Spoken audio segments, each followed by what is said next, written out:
I will never experience what he has for me if I continue to stay where I am and choose to lean on my preference rather than the obedience that he's calling me to.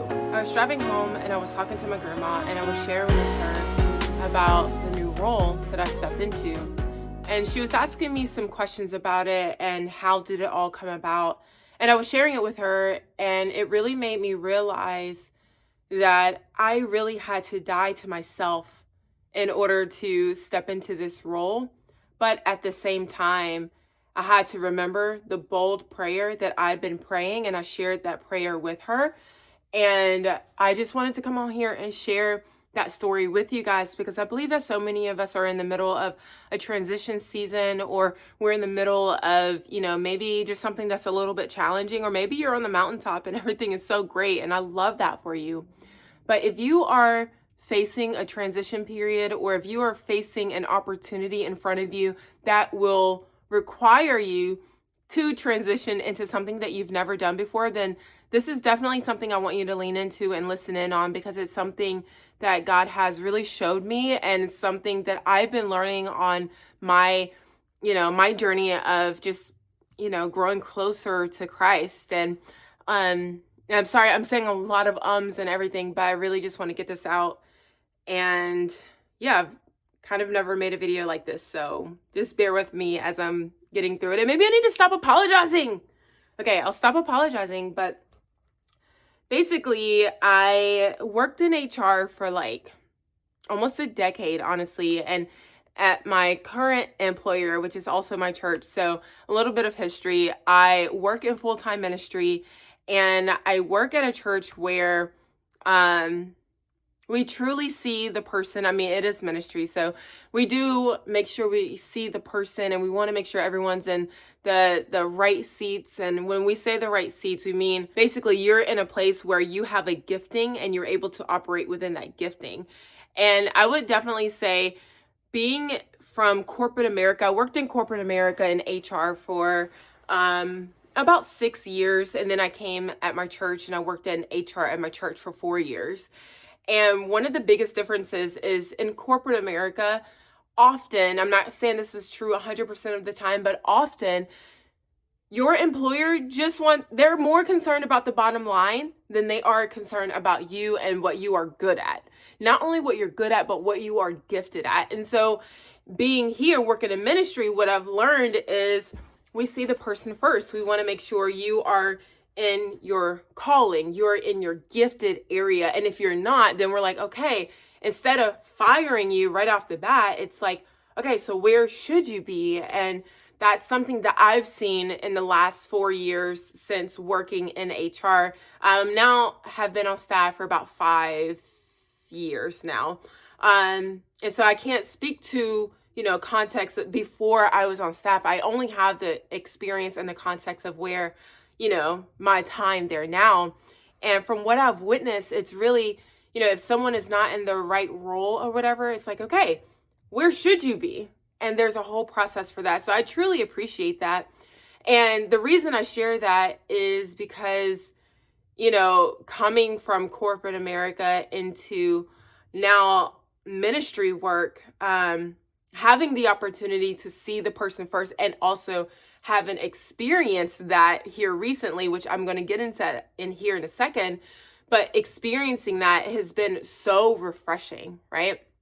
So what I wanted to talk to you about is this prayer that I shared with my grandma. I consistently pray, God, use me according to your will, okay? That part is important, that part of the prayer, because I want God to use me how he sees fit. But I also pray that I have the strength, I have heavenly wisdom and discernment to know when he is calling me higher, when he's calling me out of a season and into another season. Because I've experienced where he's called me out of a season and I decided to stay. When I chose to stay, it's like I started to get restless. I started to, not enjoy what I was doing as much. I just wanted to go and leave, but the money was good. Okay, the money was good. And I didn't want to leave that. So I stayed. I learned that chasing money only led to emptiness. It didn't fill whatever I was trying to fill with money. I was trying to make sure I had a lot of money in my bank account because, like, that's the formula. You graduate high school, you go to college, you get a good job, you get a good paying job, you get all this money, you have a big house, you have a nice car, all the things. I'm making my way, I'm chasing that, and realize there's nothing in it. But I will say I was still new in my faith walk, right? I was still new to following what God had for me. I knew that I was supposed to do that. I knew that I'm supposed to follow God's voice and do what he's calling me to do, but I didn't know what that looked like in practice. So I stayed there, and it was, at Enterprise. That's where I worked before.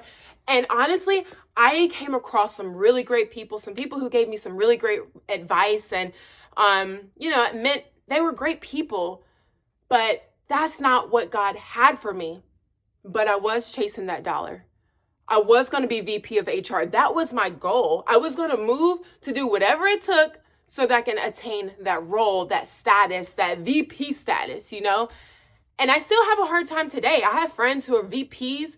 I have friends who are in executive type roles. I have friends who own multi-million-dollar companies. And I'm like, I don't have that. And so I still kind of struggle with the comparison there. I don't know about you, but I struggle with that, especially being on social media. I struggle with that because there are lifestyles that I see that I desired that I know that I could have had if I would have just stayed. But my relationship with Christ, my obedience to what he's calling me to, is more important than what I experience here on this earth, as in the material things, as in chasing the lifestyle. That doesn't matter. It pales in comparison to what he has for me. But I will never experience what he has for me if I continue to stay where I am and choose to lean on my preference rather than the obedience that he's calling me to. So that backstory is important because fast forward, I'm, working at the church. I'm like, dang, I got to take a pay cut. I don't know, but God, you sure this is what you're calling me to? And so now, mind you, my husband also works in ministry, and he's been wanting to work in ministry since 2018, 2019, but he didn't actually start until 2021.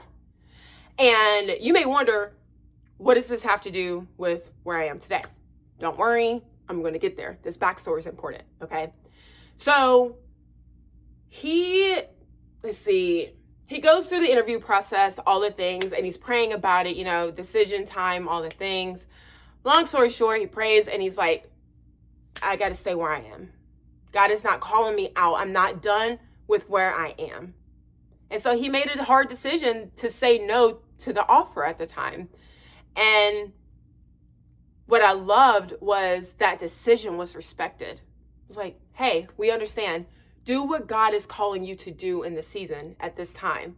Whatever that may be, we are still your church. We're still going to support you. So he does that.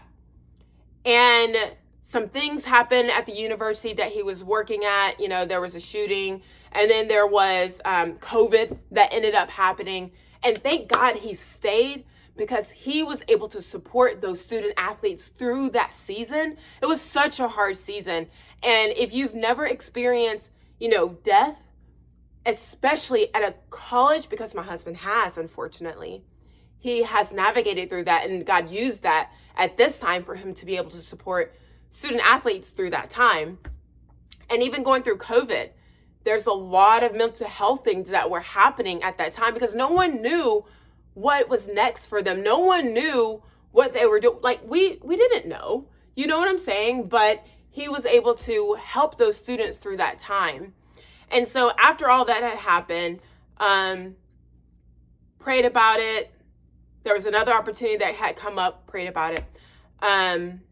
And I remember it like it was yesterday. It was 6 a.m. in the morning. My husband was working out in the garage, And I was up getting ready to like get ready for the day and everything. And, you know, I walked into the garage and he's like, babe, I heard from God. And he said yes. So basically, like, I think it wasn't he said yes, but it's like his time where he was done. He fulfilled what it was that God had for him there. And it may not even been what God had for him there.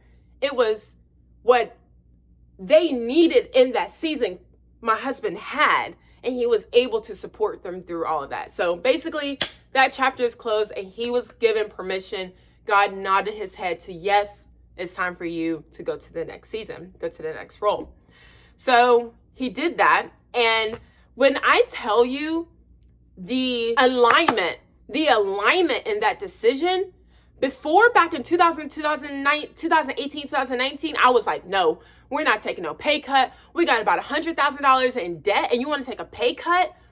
I'm definitely not about to take a pay cut. I'm not going to leave and go work in ministry because this debt has got to go.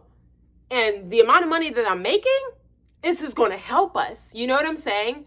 And for him, it would have been a pay cut. And I was like, yeah, no, we're not doing that. Now, fast forward a couple of years and all of this happens and we were so aligned in the decision that it was so clear that this was in fact what God had for him. It was what God had for our family because of the alignment that we had in that decision. I didn't have any hesitancies. I didn't have any rebuttals. I had no reason to say no because I felt the same impression on my heart that he felt when he was in the garage working out. And I'm like, yeah, I'm feeling this too. So we are working through it and everything. And, you know, this is in December. So we're driving home and we're really talking about it. And finally, like, the offer comes through, all the things, whatever. But all that to say, that alignment piece, keep that right here in the back of your head, okay? That alignment is very important for what I'm going to share. So we're aligned. Also, during COVID, I lost my job. I could no longer chase let me be VP of HR because, like, God had called me out. I decided to stay because of my preference. So he was like, bet, I'm going to close the door. Door was closed. I found out that I lost my job 3 months pregnant with our second kid. The first kid is in daycare, which costs daggone $1,300 to $1,400 a month. And I'm like, it's not calculating how we're going to do this. So I ended up being home for like a year and a half. Stay-at-home mom, excuse me, being a stay-at-home mom, you know, shout out to all the stay-at-home moms, okay? I'm just going to let you know, it's not easy. It was not easy. And I knew that was not what God had for me, okay? I knew that, but I did it for a year to a year and a half. That's when I started Beachbody because I'm like, okay, how am I going to make some money, bring in some money? Mind you, I started Beachbody actually in 2019, and I ended up losing my job, I believe, a few months later. Yeah. Was that it? Yeah, because I was at home, like, doing, like, all the workouts and all the things. So I'm pretty sure it was somewhere in that time. Anyways, so God had called me out. I was like, no, he closed the door. I'm home for a year and a half. Not my calling, not being a stay-at-home mom, but shout out to all the stay-at-home moms for doing all the things. It's not easy. So y'all need to, like, for real, being a stay-at-home mom is not me going to yoga, going to Pilates, or making coffee runs all the time. It's not that. Okay, it's not. It's some of that. It's in there. But you got to make time for that, okay? So all these little Instagram reels that you're saying, oh, I'm just saying. No, I just want you to know that that might be the few, but the many, baby, the mamas, okay? Give her flowers. If you ever see a stay-at-home mom, just know it, okay? Just give her a little hug. Just tell her she's doing a good job. Something, okay? Anyways, moving on. So I learned that's not for me. And then I ended up applying because I needed to go back to work. So I'm searching for a job, all the things. and end up working at the church, go through the interview process, all that stuff. Get the job, ended up working in HR. Love my church, loved working in HR, literally the best team I had ever worked with. And I'm going to be honest, I was jealous of my husband. I was, because he was working in an industry, the sports, like college athletics. He loved it. I have never loved my job. Never have loved my job. But he has always loved what he's done. And I was like, God, I would love to experience loving my job. Just, let me try. So anyways, ended up working on the HR team at my church. Loved my job. Loved my team. Like, because we're all still friends anyways. Loved all of that, right? Now, fast forward 4 years later, 6 months ago, aka 6 months ago, I was given the opportunity to learn more about a different role at the church. Because I have, basically because I had the skills that was needed for that role. It's not HR, okay? But there are still some skills that I had that was transferable, and that, hiring manager saw that in me and was like, hey, long story short, the opportunity was shared with me. Is this something I would be interested in? And I was like, maybe, I don't know. I guess. I'm gonna go to my office. I want some applesauce.